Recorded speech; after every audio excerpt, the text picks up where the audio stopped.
What's up, everyone? This is VBerg, and as always, welcome to Game Conclave. Today we got a batch of upcoming releases to inform you about in the third and final part of this week's series of release videos. Today's list is also on the short side. As I mentioned in the previous parts, there's just really not a lot of games coming out for the first week or two after the holidays.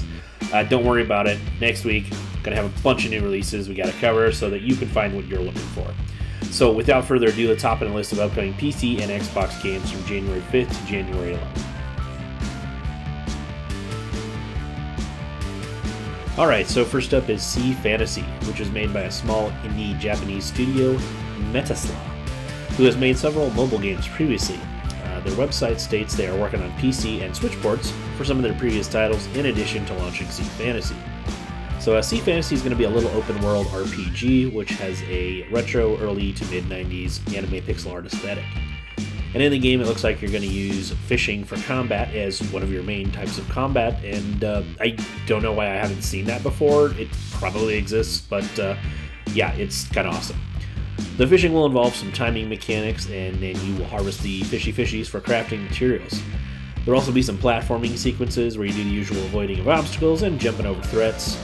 Explore the world in your boat, avoid traps on deserted islands, and it looks like your character will even whip out a little sword to thrash up the baddies on occasion.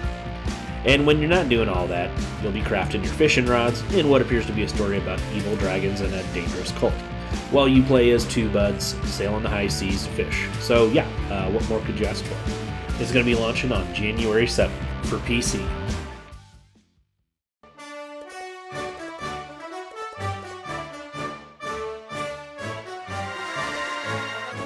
Alright, so we've got Project Tower, which is both made and published by Yummy Games, a small indie studio coming out of France, and it appears they have previously only made mobile games, and that this is going to be their first non-mobile project. And we've kind of been seeing a lot of that lately, these mobile devs jumping onto PC and console, with some pretty good results, judging by the reception to things like Stellar Blade and Black Myth Wukong. Anyways, Project Tower is a third-person shooter, and the sci-fi elements here are looking really frickin' cool. So the Hilks, a race of aliens, have invaded Earth, and they are capturing and imprisoning humans and other aliens as part of their Project Tower, which forces captives to try and escape to train the Hilks' armies, which is pretty messed up. So you'll be stranded on this kind of alien planet or whatever it is, and your only chance for survival is to escape. You're lost, you're alone, surrounded by creepy aliens and all sorts of unknown tech, with a mix of gunplay and melee elements, as well as the ability to transform, which the developers have said will be the key to solving tons of puzzles as well as surviving in general. So throw in those obvious bullet hell elements, and it definitely gives it a bit of a Returnal feel. And if that's your jam, you're going to want to pick this one up on January 6th on PlayStation 5 and PC.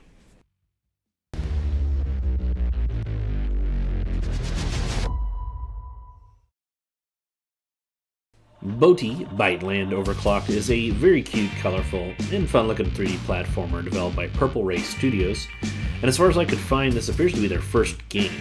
It's published by Untold Tales, a publisher who focuses on indie titles. The game was originally released back in 2023 on PC, and this updated console release will include all 4 of the game's DLC packs. So you'll be playing as Boti, a little databot sent into Byteland, a cyber world to rid it of bugs, glitches, malware, and viruses. If only it was that easy in real life to stomp those out, right? So, Boti will need to solve puzzles, jump, dash, hover, and glide to progress. As Boti, explore the hub world designed to resemble computer components and gather collectibles while saving Byteland. Boti will also be joined on the adventure by 2 nanobots named 0 and 1. They will assist as well as engage in binary shenanigans. In addition to single player, the game has a seamless drop-in, drop-out co-op gameplay option, which I think is always super fun in these kinds of platformers. There's just nothing better than flailing, falling, flopping, and failing puzzles than having a friend along to make fun of you. So if you're looking for some 3D platforming antics to get up to with a friend, or hankering for something Astrobot adjacent, be sure to look for Boti Byteland Overclocked to hit the Switch, Xboxes, and PlayStations on January 10th. Hey, look who it is! A new bot? I knew it! Alright, so last but certainly not least, we have Mexico 1921, A Deep Slumber. I am always a big fan of these narrative, adventure, and puzzle games, which is what Mexico 1921 A Deep Slumber is. I grew up playing King's Quest, and so these kinds of games have a spot that is very near and dear to my heart because they kind of take me back to those simple days. I think that they often kind of get some flack in the modern era for being what people dub pejoratively as a walking simulator. And I understand what they're saying, but sometimes there's a joy in playing a game to me where the goal is to simply get lost in the world via exploring or through the story. And getting the player immersed is just something this genre can do astonishingly well when you give it a chance. Tangent over. This one's being made by Macula Interactive, whose goal is to share more about the history and culture of Mexico, their home country, through games. And as someone who spent time in Tijuana and Guadalajara, I think that's awesome. I really enjoyed seeing all those architectural flourishes from that part of the world in the game through that really cool painted art brush aesthetic they've got going on. Now, you'll be playing as a photojournalist named Juan, who is going to snap photos, eavesdrop on conversations, and collect objects that will inform the player about all sorts of Mexican poems, history, and other trivia. The story's backdrop is 1921 Mexico, which is a post-revolutionary era in their history, and the former revolutionary Alvaro Obregón is now the president of a newborn country where citizens are demanding things like education for their children and the expansion of human rights. And under that backdrop, Alvaro is murdered under mysterious circumstances.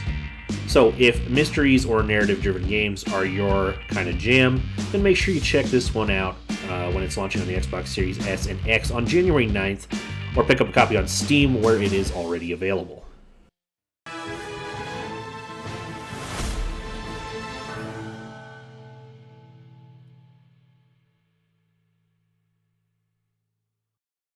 We hope you enjoyed the video. Don't forget to like, leave a comment, and please subscribe.